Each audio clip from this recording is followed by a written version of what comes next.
Yo, YouTube, what's up with your boy, Sports and Fitness Rants? I'm back, guys. Hit that like button. Subscribe to my channel. What's up, y'all? Welcome back, guys.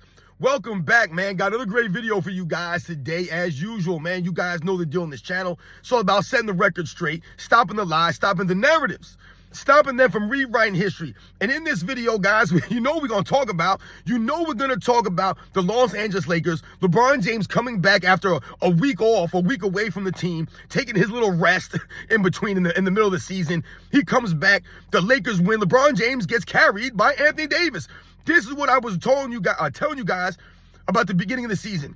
No matter what happens this season, LeBron James in a lose-lose situation, man. Lose-lose. And LeBron James comes back, does nothing on the court, is a 0, I think, in the plus-minus, had 5 turnovers again. And, of course, the first game back LeBron James plays in, the Los Angeles Lakers give up 110 points when they had been holding teams to 97.5 points per game in the previous 2 games that they played without LeBron James. So LeBron James comes back, the defense once again suffers, the turnovers for LeBron James, and it's more the same. Gets carried by Anthony Davis in a 40 points, 40 points, 16 rebounds, 4 blocks, whatever he had, man, out there. Anthony Davis, I told you, clearly the best player on the Lakers, clearly one of the best players in the NBA, probably the best two-way player in the league, up there with Giannis. But no one promotes Anthony Davis. They keep promoting LeBron James. We're going to talk about in this video, guys, because once again, he's exposed again by getting carried and not being the best player in the team. And once again, look at the teammates, the inconsistency of the teammates when LeBron James comes back in the lineup. When LeBron James wasn't there, everyone else was getting the basketball, everybody was getting shots up, everybody was contributing. Now LeBron James comes back, chucks up 17 shots. And I want to thank you guys, everyone across the world, everyone across the states has been supporting my channel. Once again, guys, I am truly, truly humbled. I want to send a special thanks out to Story Games. Thank you, Story Games, once again, for coming through with the super thanks. Much respect. I saw your comment, but thank you for the continued support, man. So much respect to Story Games for coming through. And you guys know what to do. Turn the volume all the way up. Hit that play button. Remember, these videos are for educational purposes. And let's roll.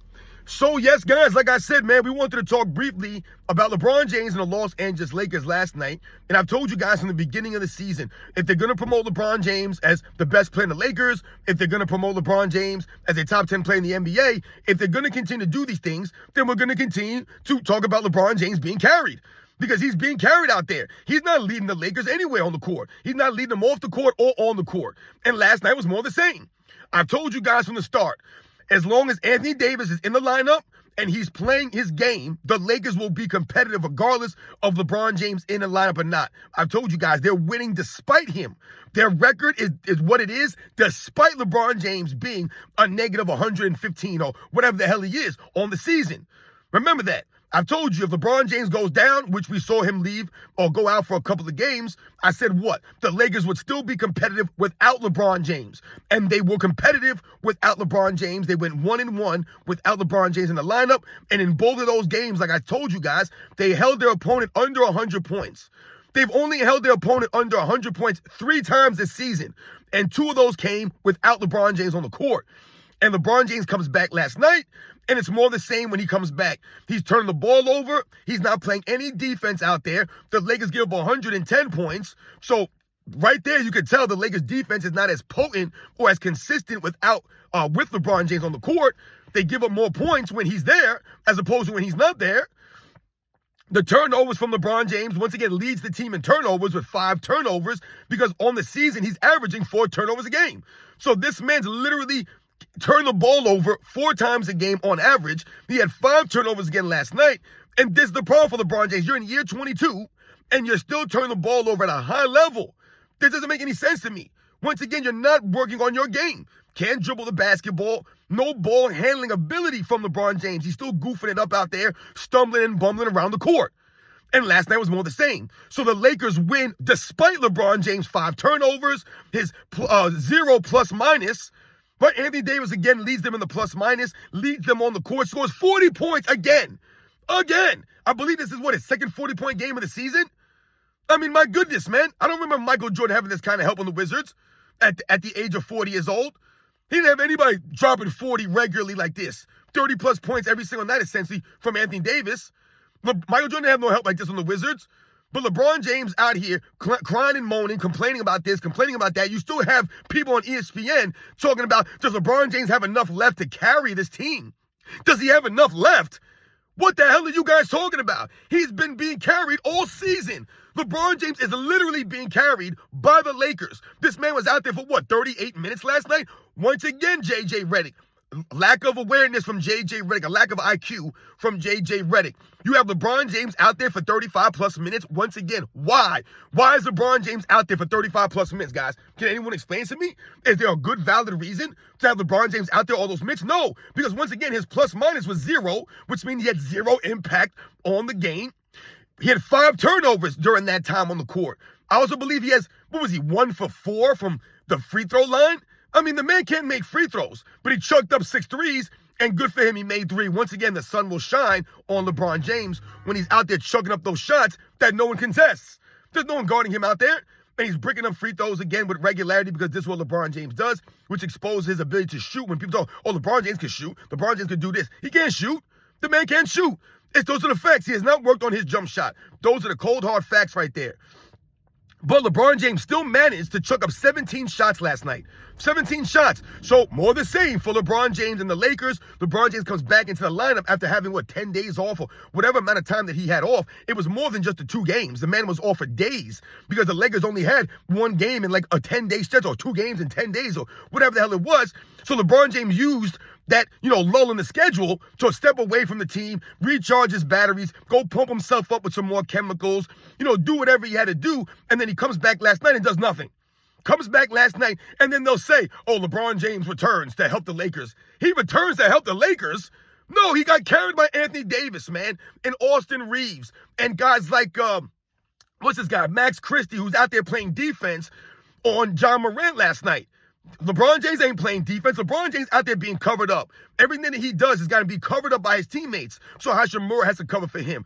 Austin Reeves has to cover for him. Anthony Davis has to cover for him. This guy Christie has to cover for him.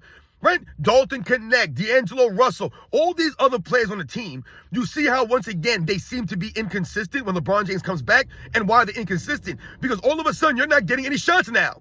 Would D'Angelo Russell take 7 shots? I think Dalton Connect took, 4 shots? Because LeBron James had to chuck up his 17. Instead of LeBron James coming back and maybe taking 8 shots, maybe taking 10, maybe 12 shots, he comes back and chucks up 17 shots, goes 7 for 17. Why are you taking 17 shots? See, this is why your team is inconsistent. This is why your team struggles to help you.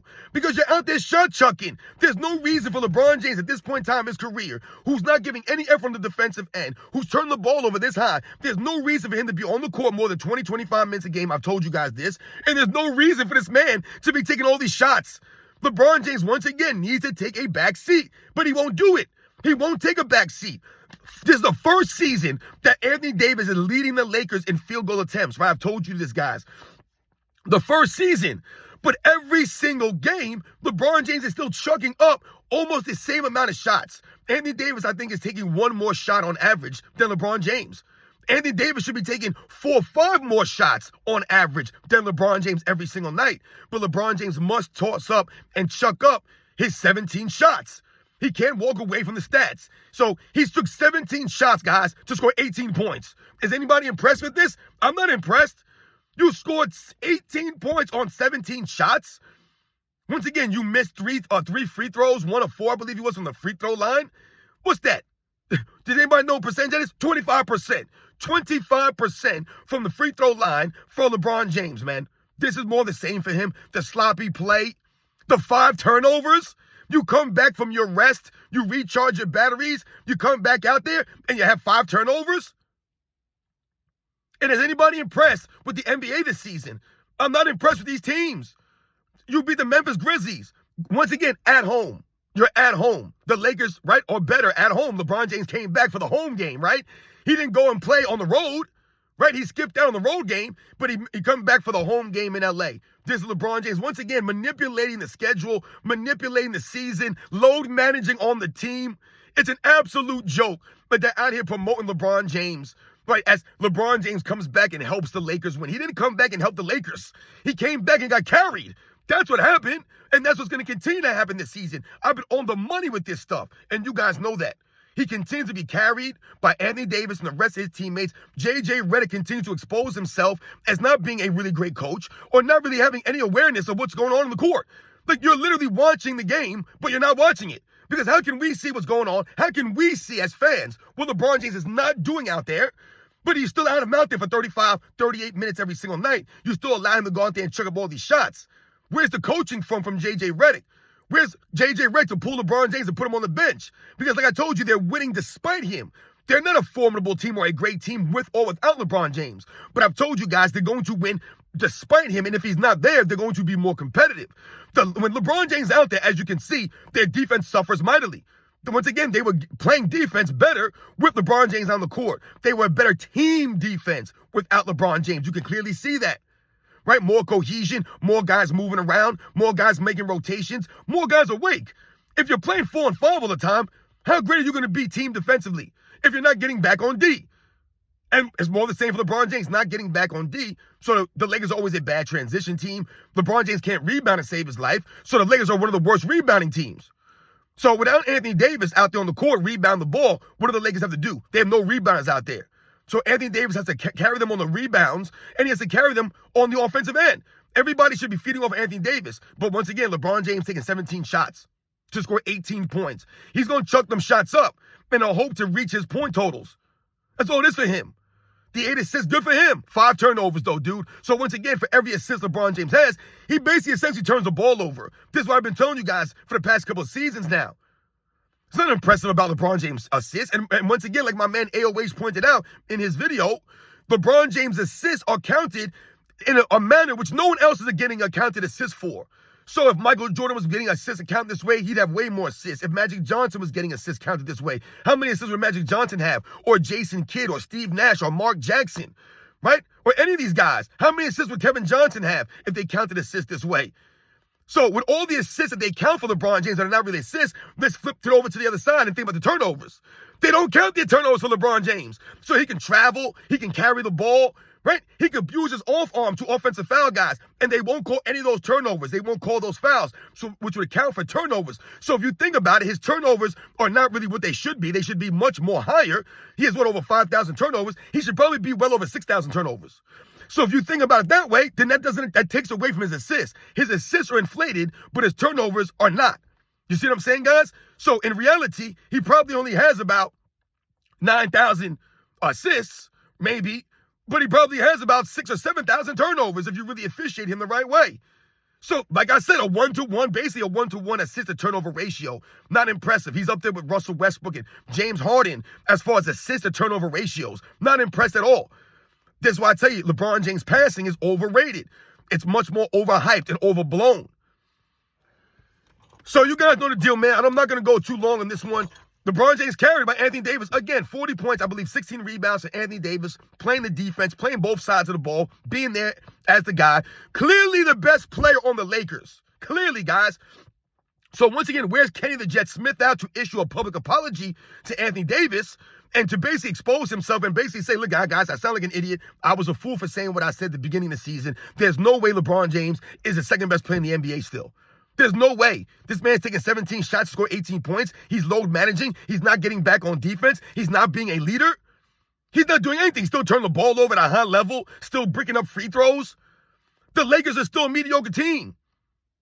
And once again, they're winning despite LeBron James. The Lakers would probably have a much better record if LeBron James was only playing 20, 25 minutes a game. You cut the turnovers down. You cut down all these missed shots, all these shot chucks. Because it's not just about LeBron James making or missing shots or how many shots he's taking. That's not just the problem. But the problem is the type of shots that he takes throughout the course of a game. This guy takes bonehead shots. He takes terrible shots.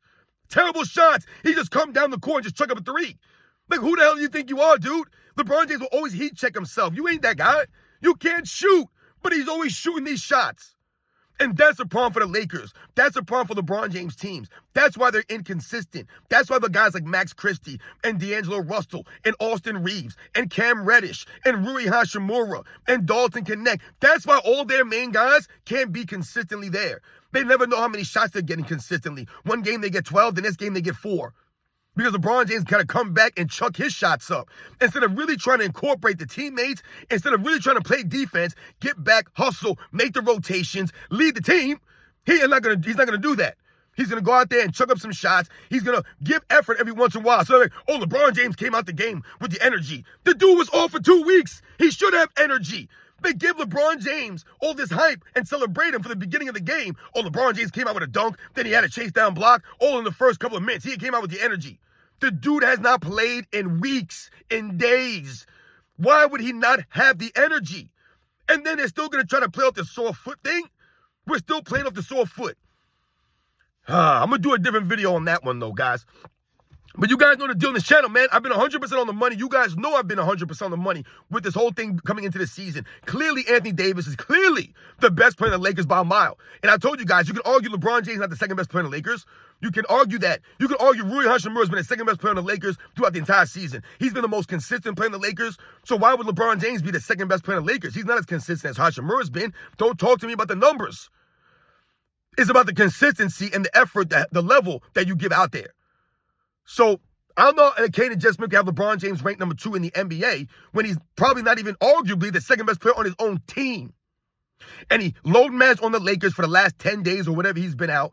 And then he comes back last night and chucks up 17 shots to score 18 points, had 5 turnovers, a 0 plus minus, 1 for 4 from the free throw line. This is more the same. No defense from LeBron James, no leadership, no heart, no grit, more excuses, more playing the victim here. You guys know the deal, man. I'll catch you guys on the next one.